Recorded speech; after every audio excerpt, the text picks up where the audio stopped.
Oyao les Phoenixu, ici le Phoenix des mangas. Aujourd'hui, la critique portera sur la série Zenkyu no Terror.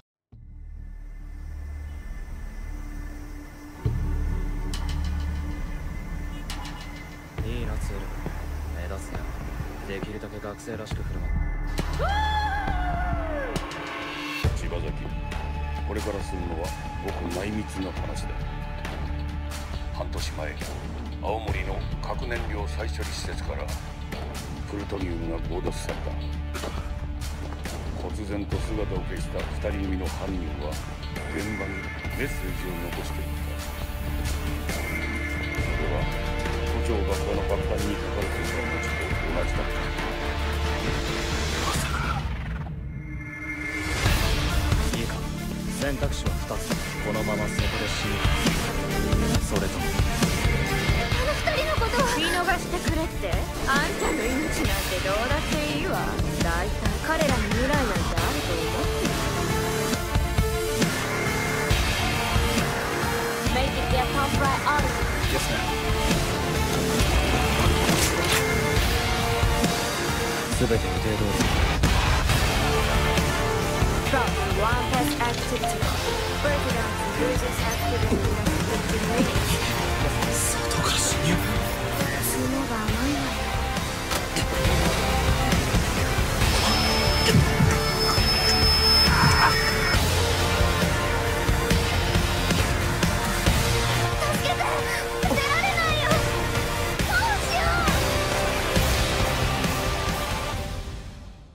Cette œuvre de Watanabe Shinichiro fut produite en animé par le studio MAPPA. Elle compte 11 épisodes. Maintenant, place au synopsis. Tokyo est en proie à la stupeur. Une attaque terroriste d'envergure vient de frapper la métropole de plein fouet. Un attentat perpétré par Knight et 12, un duo d'adolescents qui ne semble pas vouloir s'arrêter là. Pire encore, cela ne semble être que le début d'une longue escalade entre ces deux criminels et le reste de la population.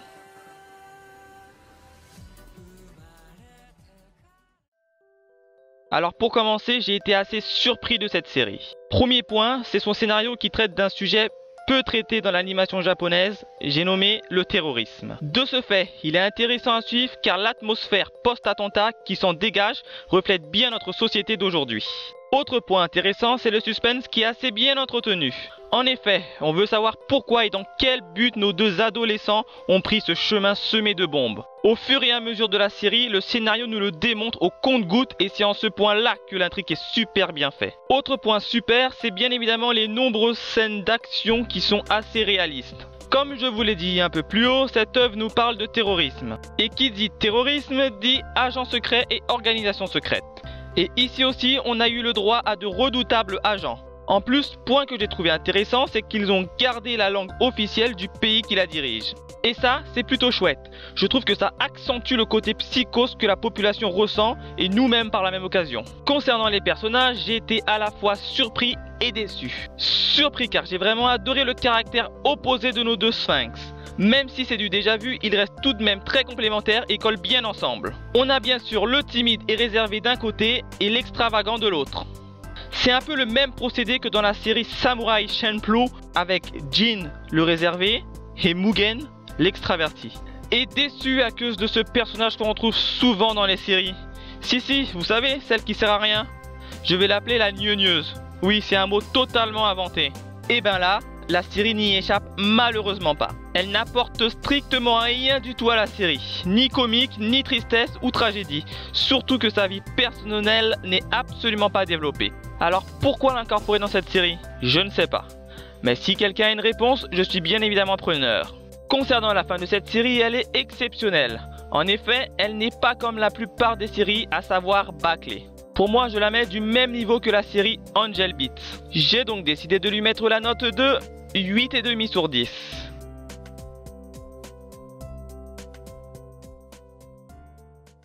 Comme vous le voyez sur cet aperçu, graphiquement c'est joli. On ressent plutôt bien l'atmosphère de la ville et la tension que les sphinx font ressortir. Les scènes d'action sont fluides et bien faites. De plus, j'ai trouvé que la couleur un peu sombre de la série était excellente et correspondait parfaitement à l'univers. J'ai donc décidé de lui mettre la note de 4 sur 5. 選択肢は2つだこのままそこで死ぬか、それとも共犯者になるか。しくったりしたら。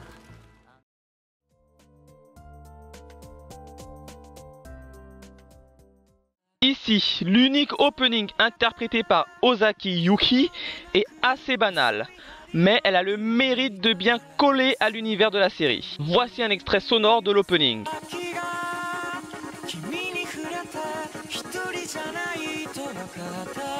僕らにただ一つ与えられたか歪んだあなた。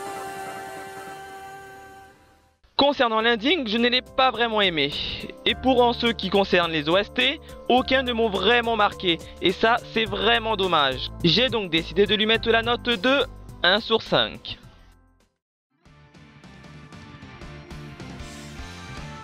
Alors pour conclure, je dirais que les points positifs, il y a un bon scénario traitant de terrorisme, de très beaux graphismes réalistes, une bonne dose de trailer et enfin une fin exceptionnelle.